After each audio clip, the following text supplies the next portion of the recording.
ಮಸ್ತ್ ಮನುಷ್ಯ ಈ ಸರ್ತೆ ಬಂದಾರ ರಾಮನಗರದಿಂದ ರೋಟ್ರಿ ವೆಂಕಟೇಶ್ ಅಂತ ಹೇಳಿ. ಇವರು ರೋಟ್ರಿ ಒಳಗೆ 15-20 ವರ್ಷ ಸತತವಾಗಿ ಕೆಲಸ ಮಾಡ್ಯಾರ. ಆಮೇಲೆ ಇವರಿಗೆ ಕಾಲಿನ ತ್ರಾಸ ಆಗಿರೋದ್ರಿಂದ ಈಗ ಆ ರೋಟ್ರಿಯನ್ನು ಬಿಟ್ಟಾರೆ. ಯಾಕಂದರೆ ಅಲ್ಲಿ ಕೆಲಸ ಮಾಡಲಾರ್ದವ್ರಿಗೆ ರೋಟ್ರಿ ಒಳಗೆ ಕೆಲಸ ಇಲ್ಲ ಅಂತ ಖರೆ. ಆದರೂ ಈಗಲೂ ಇವರು ಪ್ರತಿ ವಾರ ಅಲ್ಲಿ ಹೋಗ್ತಾರೆ. ಲಾಸ್ಟ್ ಲಾಫ್ ಅನ್ನೋ ಒಂದು ಪ್ರೋಗ್ರಾಮ್ನೊಳಗೆ ಪ್ರತಿ ದಿನ ಜೋಕ್ ಹೇಳ್ತಾರೆ. ಇವತ್ತು ನಮ್ಮಲ್ಲಿ ಬಂದಾರೆ ನಿಮಗೆಲ್ಲ ಜೋಕ್ ಹೇಳಲಿಕ್ಕೆ. ನಿಮ್ಮ ಪರವಾಗಿ ನಾವು ವೆಲ್ಕಮ್ ಮಾಡ್ತೀನಿ ವೆಂಕಟೇಶ್ ಸಾಹೇಬ್ರನ್ನ. ಬರ್ರಿ ವೆಂಕಟೇಶ್ ಸರ್ ಪ್ಲೀಸ್.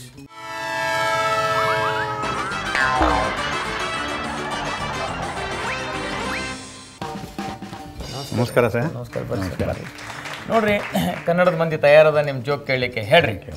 ಒಂದು ಸಾರಿ ಆರೋಗ್ಯ ಮಂತ್ರಿಗಳು ನಿಮಾನ್ಸ್ ಹಾಸ್ಪಿಟ್ಲ್ ವಿಸಿಟ್ ಮಾಡೋಣ ಅಂದ್ಬಿಟ್ಟು ಒಂದು ಪ್ಲ್ಯಾನ್ ಹಾಕ್ಕೊಳ್ತಾರೆ. ಅದೇ ರೀತಿ ನಿಮಾನ್ಸ್ ಹಾಸ್ಪಿಟ್ಲಿಗೆ ಹೋಗ್ತಾರೆ.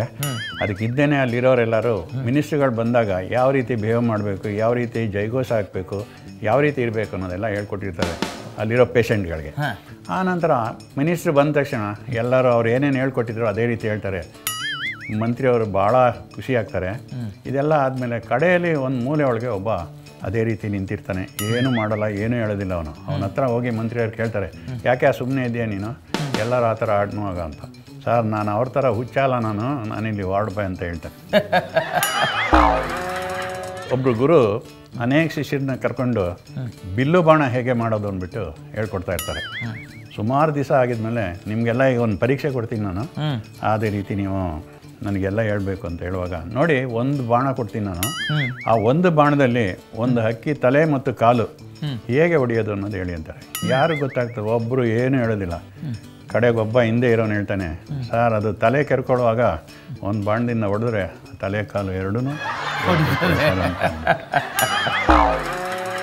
ಒಂದು ಸರಿ ಒಬ್ಬನ ತಂದೆ ಫೈರಿಂಗ್ನಲ್ಲಿ ತೀರೋಗಿರ್ತಾನೆ.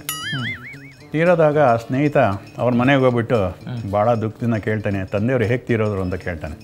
ಆವಾಗ ಅವನು ಹೇಳ್ತಾನೆ, ನೋಡಿ ಈ ಥರ ತರಕಾರಿ ತೊಗೊಂಡು ಮಾರ್ಕೆಟಿಂದ ಬರುವಾಗ ಜನದ್ದು ತುಂಬ ಗಲಾಟೆ ಇತ್ತು. 144 ಸೆಕ್ಷನ್ ಜಾರಿ ಮಾಡಿದ್ರು. ಯಾರು ಕೇರ್ ಮಾಡದೇ ಇರೋದಕ್ಕೆ ಪೊಲೀಸ್ನವ್ರಿಗೆ ಏನು ಮಾಡಿಬಿಟ್ರು, ಫೈರಿಂಗ್ ಆರ್ಡರ್ ಮಾಡಿದ್ರು. ನಮ್ಮ ತಂದೆ ಸೈಡಲ್ಲಿ ಬರುವಾಗ ಅವ್ರ ಕೆನ್ನೆ ಮೇಲೆ ಇಟ್ಟು ಬಿದ್ದು ಸ್ಪಾಟ್ನಲ್ಲೇ ತೀರೋಗ್ಬಿಟ್ರು. ಹೌದು, ಅಯ್ಯೋ ಪಾಪ ಎಂಥದ್ದಾಯಿತು, ದೇವರೇ ಉಳಿಸ್ತಾ ಅಂತ ಕಾಣ್ತಾ. ಇನ್ನೊಂದು ಸ್ವಲ್ಪ ಮೇಲೇನಾರ ಬಿದ್ದಿದ್ರೆ ತಂದೆಯವ್ರ ಕಣ್ಣೇ ಹೋಗ್ಬಿಡ್ತಾಯಿತ್ತು ಅಂತ. ಥ್ಯಾಂಕ್ ಯು ವೆಂಕಟೇಶ್ ಅವರ, ಥ್ಯಾಂಕ್ ಯು ಸೋ ಮಚ್.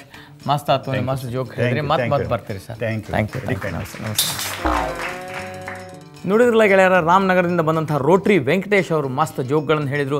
ನಿಮ್ಮೂರಾಗೂ ಇಂಥ ಮಸ್ತ್ ಮನುಷ್ಯ ಇದ್ರೆ ದಯವಿಟ್ಟು ನಮ್ಮಲ್ಲಿ ಕಳಿಸ್ರಿ. ಅವ್ರ ವಿವರಗಳನ್ನು ನೀವು ನಮ್ಮ ಇಲ್ಲಿ ಕಾಣಿಸೋ ಅಡ್ರೆಸ್ಸಿಗೆ ಬರೀರಿ ಮತ್ತು ಅವ್ರು ಹೇಳೋ ಜೋಕ್ಗಳನ್ನು ತಿಳಿಸ್ರಿ. ನಾನು ಅವ್ರನ್ನ ಇಲ್ಲಿ ಕರೆಸ್ಕೋತೇನೆ. Thank you so much. ನೀವು ಮುಂದೆ ಜೋಕ್ ಜಂಕ್ಷನ್ ಕಾರ್ಯಕ್ರಮದಲ್ಲಿ ಭಾಗವಹಿಸಲು ನಿಮ್ಮ ಇತ್ತೀಚಿನ ಭಾವಚಿತ್ರದೊಂದಿಗೆ ನೀವು ಹೇಳ ಬಯಸುವ ಜೋಕ್ಗಳನ್ನು ಒಂದು ಹಾಳೆಯಲ್ಲಿ ಬರೆದು ನಮಗೆ ಕಳಿಸಿ.